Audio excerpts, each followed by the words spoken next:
What does it mean to be truly seen?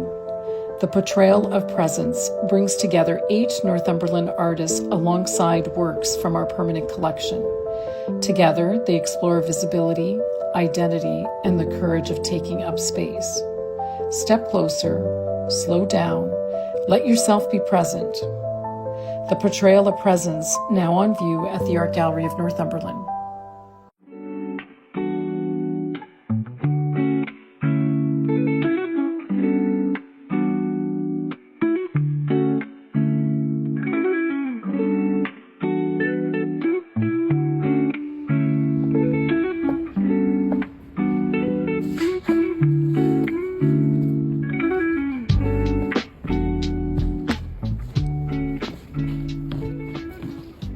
Welcome.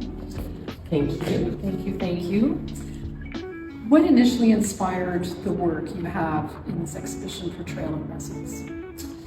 This work is a branch of my regular practice. What I'm looking at here is right after the deaths of both my parents, as I sorted through all of their things. I was asking myself, what do these things hold in terms of meaning and memory and gesture? And I started to think, how do those things land in my own body? So what I'm doing here is creating a reliquary of sorts that goes beyond the regular reliquary where something is in a golden and precious case. I'm thinking about my body as a reliquary, in fact. What am I holding? And when I hold those things that belonged to my parents, what am I unpacking? Okay, and how does this piece explore the idea of presence or human condition? I'm very present in a moment of shift or change. I think it's a very universal moment. When you lose people that are important to you, you change your mind about certain things. Your mindset has to go through something. And so what this is for me is that moment that I'm very present in, and I'm wondering, are other people also present in a similar moment? Is there a connection that we can make in that moment? You describe gesture as something that teaches us how to exist in the world. How does that idea guide your process? In the larger scheme of things, I look at gestures from art history. Here, I'm looking at the gestures of my parents. They are, in a way, also historical gestures, I guess. And then I think about when my body makes the gesture that their body once made. What does it say about what I have learned from them in how to be in the world, how I interact with the world? And there are some things that they've taught me that I am grateful for and would never ever want to jettison from my own thinking. But there are other ways of being in the world that I personally would like to change. And those gestures that I'm working through here, I'm looking at gestures that might allow me to change my mind. If my body moves differently, does my mind follow it? Your work often feels very tactile and expressive. How does your process shape this final piece?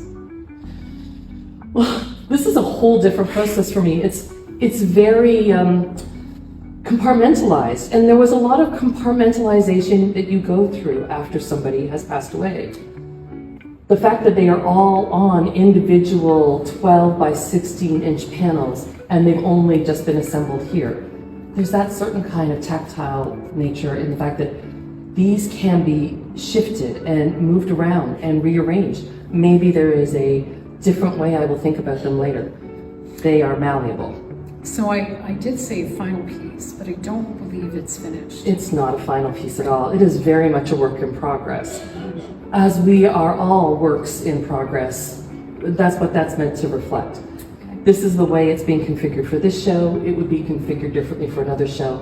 And yes, as I start unpacking more and more of my parents' things and of my parents' thinkings, there will be more panels that will be added onto this piece.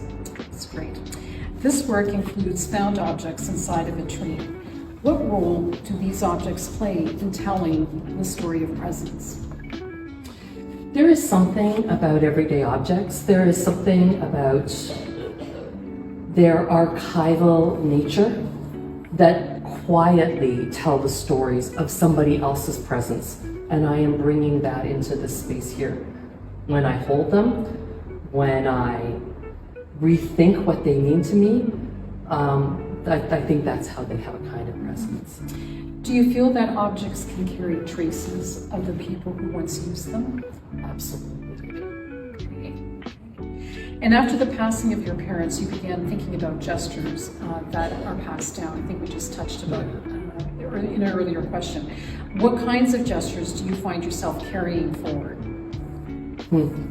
Here's one. I'll give an example, a really concrete example. My mother had Alzheimer's at the end, and when we would have dinner times together, she could not participate the way she wanted to in the conversation.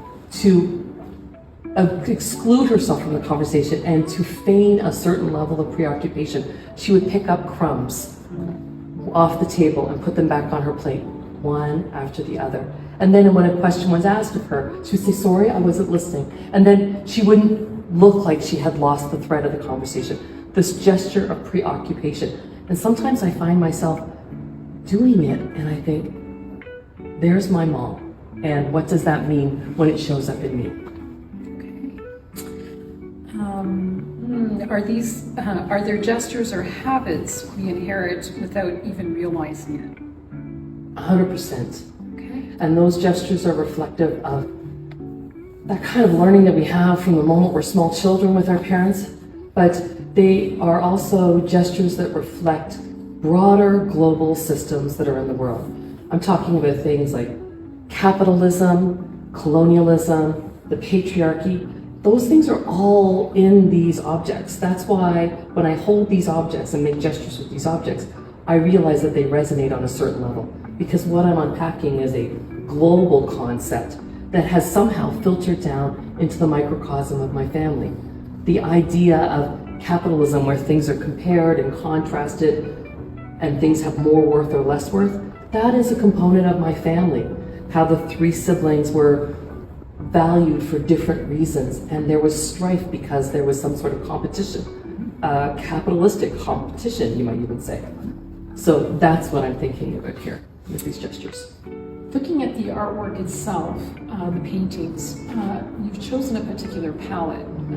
Can you share a little bit about that as well? Yeah, it's really black and white, and it is the black and white of an old analog photo booth, like the real deal, where the film is being processed somewhere inside that booth with little chemicals and little people for all we know.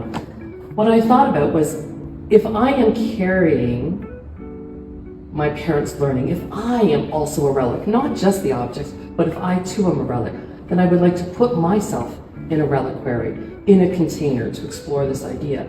So I put myself in the photo booth with the objects, and the photos would just be taken without me knowing when that flash was going to happen, as I worked through and made motions with these objects. So what came out of that little machine were strips of black and white photographs, and there was something about the flash, about the fuzziness of them, because I was moving all the time in the photo booth, and their black and whiteness, their very clear black and whiteness that I wanted to keep when I painted this work. Thank you for sharing that. What do you hope viewers notice when they spend time with your work? I've had the fortune to be in a gallery when people are here. What they start to recognize is an object.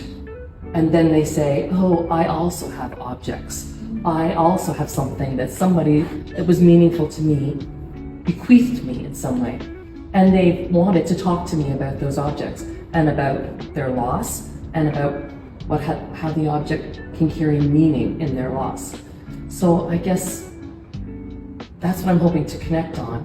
What are the mind shifts or the changes in their way of thinking that their loss and the holding of these objects, of their objects, create for them? Okay, and if viewers could take away one idea from this work, what would that be?